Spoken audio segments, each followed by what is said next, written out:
Assalamualaikum student from ISCS Montessori School System. Here is our 6th lecture of Amazing Science Grade 6. In the previous lecture we read about tissues, organ, their definition, organ system, transport system in plants, how it work in plant. हमने पढ़ा था vessels के बारे में, xylem फ्लाइम के बारे में, सीप ट्यूब्स के बारे में.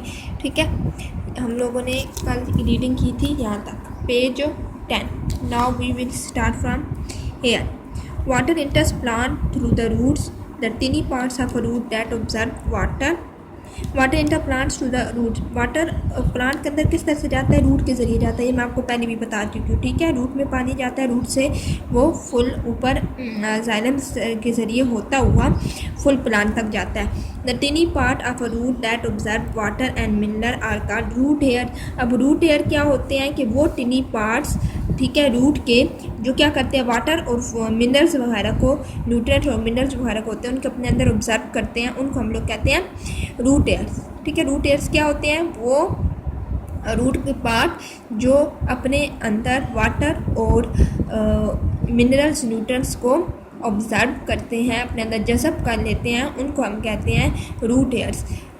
वो जो पतली पतली छोटी छोटी जड़ें होती हैं, बिल्कुल बारीक बारीक, उनको रूट हेयर्स कहा जाता है. Barely covering an inch or 2 root hairs grow at the tip of each root. ठीक है, 1 इंच या 2 इंच इनकी कवरिंग होती है और ये grow at the tip of each root. हर रूट की टिप पे ये ग्रो होती हैं. ठीक है, जैसे कि ये दिया हुआ है, अब इसकी ये रूट हेयर है. ठीक है, छोटी छोटी that we call root hair. Each root hair is a hollow tube with thin walls. हर रूट हेयर ने एक होलो ट्यूब होती है, उसकी वाल्स किस तरह की होती है? पतली होती है, थिन होती हैं. It grows from cells on the outside of the root. Root hairs grow between the soil particles where water is held. अब रूट हेयर्स कहाँ ग्रो होती हैं? ये होती हैं उसमें सॉइल के अंदर. ठीक है, जहाँ क्या होता है कि पानी होता है, हम सॉइल के अंदर पानी डालते हैं ना, तो वो क्या करते हैं, रूट जो होती है वो उस सॉइल से अपने अंदर पानी ऑब्जर्व कर लेती है. ठीक है, as water enters the root cell, जिस तरह पानी रूट सेल के अंदर दाखिल होता है, प्रेशर इज बुल्ट अप, तो उनके अंदर क्या होता है, एक प्रेशर बनता है. This root pressure helps to push water a short distance up the stem. ठीक है, अब जैसे ये जो रूट हेयर्स हैं ये अपने अंदर पानी ऑब्जर्व करते हैं, तो इनके अंदर एक प्रेशर आता है. वो प्रेशर क्या करता है कि पानी को ऊपर जाने में मदद देता है. Plants loose water vapour through evaporation into the atmosphere. Plants क्या करते हैं कि पानी को वेपर्स की फॉर्म में खारिज करते हैं. किस तरह से? एवापोरेशन में. ठीक है, एवापोरेशन के प्रोसेस में वो वेपर्स की फॉर्म में पानी जो है वो बुखारात की फॉर्म में खारिज हो जाता है एटमॉस्फेयर में. ठीक है, बाहर वाले एटमॉस्फेयर में. The water passes through टिनी holes called stomata. पानी एक टिनी होल से गुजरता है जिनको हम स्टोमेटा कहते हैं, which are found mainly on the lower side of leaf. वो ज़्यादातर कहाँ होता है कि पत्ते के निचली साइड पे होता है. ठीक है, this process is called transpiration. ये कौन सा प्रोसेस है? ट्रांसपायरेशन का प्रोसेस है. कहाँ से? यहाँ से स्टार्ट से लेकर यहाँ तक, that is called transpiration. The movement of water from the roots to the leaf is called the transpiration stream. अब ट्रांसपायरेशन स्ट्रीम क्या है कि पानी की मूवमेंट रूट से पत्तों तक, उसको हम कहते हैं ट्रांसपायरेशन स्ट्रीम कहते हैं. It appears that water is pulled up by the xylem tube as water vapours is lost from the leaves during transpiration. अब कैसा लगता है कि जो पानी है वो ऊपर की तरफ जाइलम ट्यूब से जाता है पत्तों तक. ठीक है, और पत्तों से फिर वो पानी जो है वो वाटर वेपर्स की फॉर्म में निकल जाता है. ठीक है, अगेन फिर वो रूट से पानी ऊपर जाता है स्टेम में, स्टेम से फिर वो पत्तों तक जाता है, फिर पत्तों से अगेन वो वाटर वेपर्स की फॉर्म में एटमॉस्फेयर में खारिज हो जाता है. और किस प्रोसेस में? ट्रांसपायरेशन के प्रोसेस में. Transpirational pull is the main way in which water is transported in plant. Transpirational pull क्या है? वो एक मेन रास्ता है जिसमें क्या होता है, जो पानी है वो पूरे प्लांट को ट्रांसपोर्ट होता है. Transpiration helps a plant to keep cool in summer. Transpiration का काम क्या करता है, इसका फंक्शन क्या है कि वो पौधों को गर्मियों में ठंडा रखने में मदद देता है, कूल रखने में मदद देता है. ठीक है, क्योंकि उनके अंदर जो बुखारात की फॉर्म में जो पानी होता है वो निकल जाता है. ठीक है। सो ये हमारा transpiration what is transpiration first question है, ठीक है। यहाँ से लेके यहाँ तक ट्रांसपायरेशन का स्टोमेटा भी आ सकता है कि स्टोमेटा क्या होते हैं, ठीक है। टिनी होल्स होते हैं जिनके ज़रिए जो पानी है वो पत्तों से बाहर निकलता है, ठीक है। फिर ट्रांसपायरेशन स्ट्रीम क्या होता है, define transpiration stream. Transpiration stream क्या है कि पानी की मूवमेंट रूट से लीव तक। फिर ट्रांसपायरेशनल पुल क्या है, ये वो रास्ता है या वो वे है जिससे प्लांट तक सारा पानी जाता है, ठीक है। उस वे को हम कहते हैं ट्रांसपायरेशनल पुल के, उससे पानी पुल होता है ऊपर की तरफ। अभी हमने पढ़ा ना कि जब रूट्स में पानी ऑब्जर्व हो जाता है तो उसमें एक फोर्स लगती है, प्रेशर अब बिल्टअप हो जाता है। वो प्रेशर क्या करता है कि वो पानी को ऊपर की तरफ पुश करता है स्टेम की तरफ, स्टेम से वो पानी होता हुआ लीव्स तक जाता है। तो ये सारा प्रोसेस क्या कहलाता है, ट्रांसपायरेशन कहलाता है। और transpiration helps a plant to keep cool in summer. Transpiration का फंक्शन क्या है कि ये पौधों को गर्मियों में ठंडा रहने में मदद देता है। नेक्स्ट है photosynthesis in plant, very very important topic, ठीक है। ये बहुत इंपॉर्टेंट है short as well as for long. ये आपकी फोटोसिंथेसिस जो है इसका आपको हमेशा कंसेप्ट क्लियर होना चाहिए। हर क्लास में फोटोसिंथेसिस हमेशा इम्पोर्टेंट रही है। Green plant make their own food in their leaf by a process called photosynthesis. जो ग्रीन प्लांट्स होते हैं वो अपना फूड खुद बनाते हैं, ठीक है। अपने अपने पत्तों में किस प्रोसेस के ज़रिए, फोटोसिंथेसिस के ज़रिए। दे यूज सनलाइट। अब फोटोसिंथेसिस में कौन कौन सी चीज़ें हमें ज़रूरत होती है, एक सनलाइट, एक carbon dioxide observe from the air and water, ठीक है। Water observe from the soil by the roots to make simple sugar such as glucose. Glucose इनका फोटोसिंथेसिस का बाय प्रोडक्ट है, ठीक है। फोटोसिंथेसिस वो प्रोसेस है जिसमें क्या होता है कि ग्रीन प्लांट्स फूड अपना तैयार करते हैं पत्तों में। किस तरह से, दे यूज सनलाइट। एक तो सनलाइट की प्रेजेंस में होगा, इसकी मेन थिंग है, यानी रात के टाइम नहीं होता फोटोसिंथेसिस का प्रोसेस, हमेशा दिन के वक्त सनलाइट की प्रेजेंस में होता है। दूसरी चीज़ क्या ज़रूरत होती है इन्हें, carbon dioxide observe from the, जो ये हवा से कार्बन डाइऑक्साइड लेते हैं अपने अंदर, इनहेल करते हैं, ऑब्जर्व करते हैं, ठीक है। जो एनिमल्स होते हैं उनके आपने सुना होगा वो ऑक्सीजन इनहेल करते हैं और कार्बन डाइऑक्साइड एक्सहेल करते हैं, जबकि जो प्लांट्स होते हैं वो कार्बन डाइऑक्साइड इनहेल करते हैं और ऑक्सीजन जो है वो एक्सहेल करते हैं, ठीक है। एंड वाटर, और तीसरी चीज़ इन्हें वाटर चाहिए होती है, जो किधर से ये लोग लेते हैं, सॉइल से लेते हैं, ठीक है। रूट्स में जो वाटर होता है वहाँ से लेते हैं, बाय देयर रूट्स के जरिए, to make simple sugar such as glucose.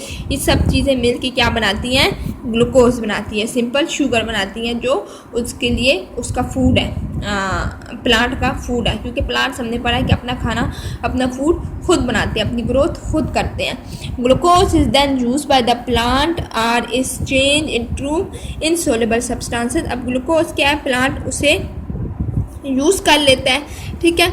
Are is change into insoluble substances, और फिर क्या होता है कि उसे इनसोल्युबल सब्सटेंसेस में कन्वर्ट करता है, चेंज करता है। And store in different parts such as the stem, the root, the leaves, seed, fruit to be use later. और कुछ जो ग्लूकोज है उसे अपने अंदर स्टोर कर लेता है, स्टेम के अंदर, अपनी रूट्स के अंदर, अपनी लीव्स के अंदर, अपनी सीड, अपने फ्रूट के अंदर, कि उसे बाद में लेटर यूज़ कर सके। क्योंकि बाज़ औक़ात आप देखते हैं जब सनलाइट नहीं होती, ठीक है, तो प्लांट्स फोटोसिंथेसिस नहीं कर पाते, तो फिर वो किस तरह से अलाइव रहते हैं, वो ये स्टोर ग्लूकोज जो उन्होंने ग्लूकोज जो स्टोर किया होता है वो उसको यूज़ करके वो अलाइव रहते हैं, ठीक है। सो प्लांट्स के लिए, फोटोसिंथेसिस के लिए सनलाइट बहुत ज़्यादा मेन रोल प्ले करती है।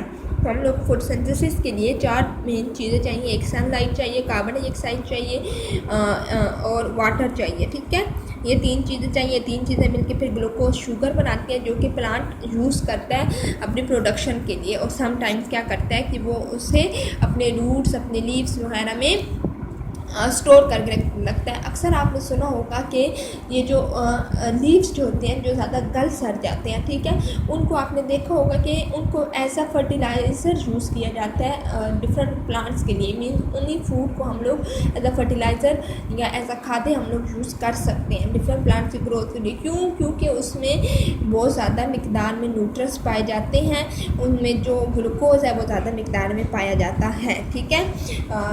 इसलिए हम लोग उन पत्तों को अगर हम लोग सॉइल में डालेंगे तो हमारी सॉइल भी न्यूट्रन फुल होगी, उसमें न्यूट्रन्स जो है वो ज़्यादा होंगे। सो उसे भी हम लोग एज अ फर्टिलाइज़र यूज़ कर सकते हैं।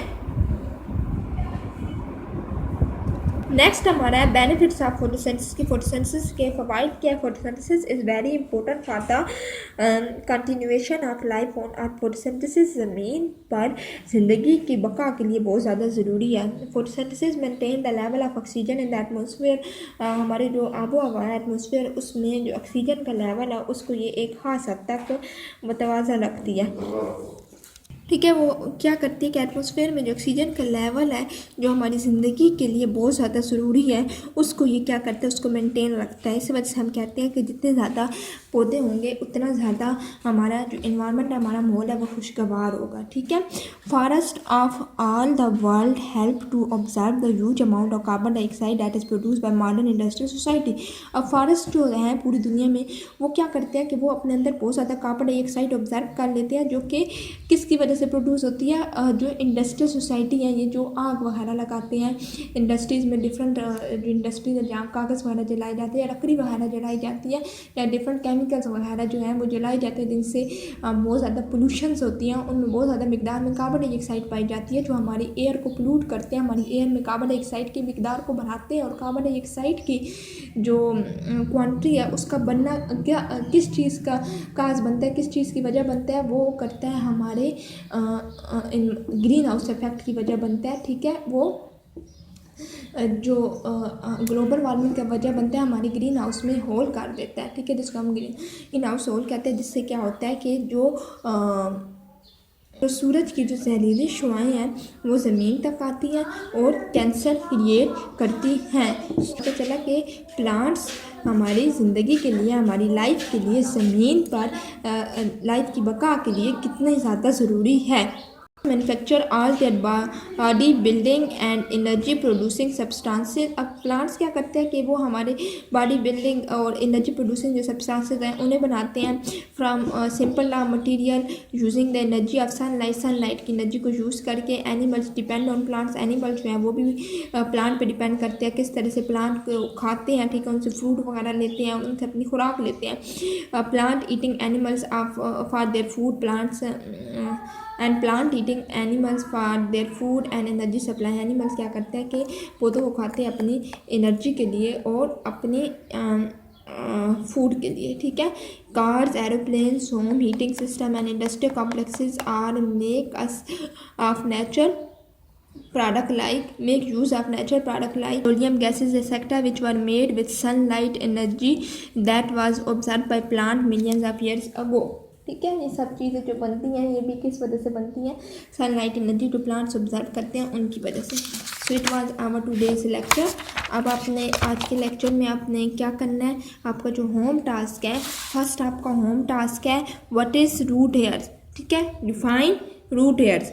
रूट हेयर्स की डेफिनेशन कहाँ से है, यहाँ से the tiny parts of root that observe water and mineral are called root hairs. यहाँ तक इसकी डेफिनेशन है। ये फर्स्ट क्वेश्चन है, व्हाट आर रूट हेयर्स। ठीक है, फंक्शन ऑफ रूट हेयर क्या है। ठीक है, तो यहाँ से लेके यहाँ तक रूट हेयर का फंक्शन है। नेक्स्ट है व्हाट इज ट्रांसपायरेशन। ठीक है, third question what is transpiration. ठीक है, एंड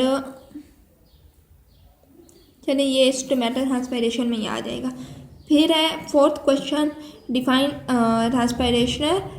ट्रांसपायरेशन स्ट्रीम। ठीक है, फिर फिफ्थ है transpiration pull, what is transpiration पुल।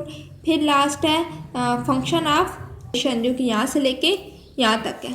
ठीक है, तो ये आपके 7 क्वेश्चन है जो आपने अपनी नोटबुक्स पे लिखने हैं। ठीक है, उस नेक्स्ट टॉपिक में आपका जो होम टास्क है वो है फोटोसिंथेसिस। फोटोसिंथेसिस का आप पूरा प्रोसेस लिखेंगे। ठीक है, ये फोटोसिंथेसिस का पूरा प्रोसेस है यहाँ से लेकर यहाँ तक, जो आपको फिंगर टिप्स पे आना चाहिए। That is very very important. Okay, next है बेनिफिट्स फॉर फोटोसिंथेसिस। ये लॉन्ग क्वेश्चन के लिए ये बहुत इंपॉर्टेंट है। सो द फोटोसिंथेसिस का जो पूरा टॉपिक है ये आपके लिए बहुत ज़्यादा इंपॉर्टेंट है। ये आपको फिंगर टिप्स पर याद होना चाहिए। Okay, so it was our today's lecture. Hope आपको सब क्लियर होगा। इंशाल्लाह अपने नेक्स्ट लेक्चर में मिलते हैं। तब तक आप अपना आज का लेक्चर प्रिपेयर करें। Thank you. अल्लाह हाफिज़।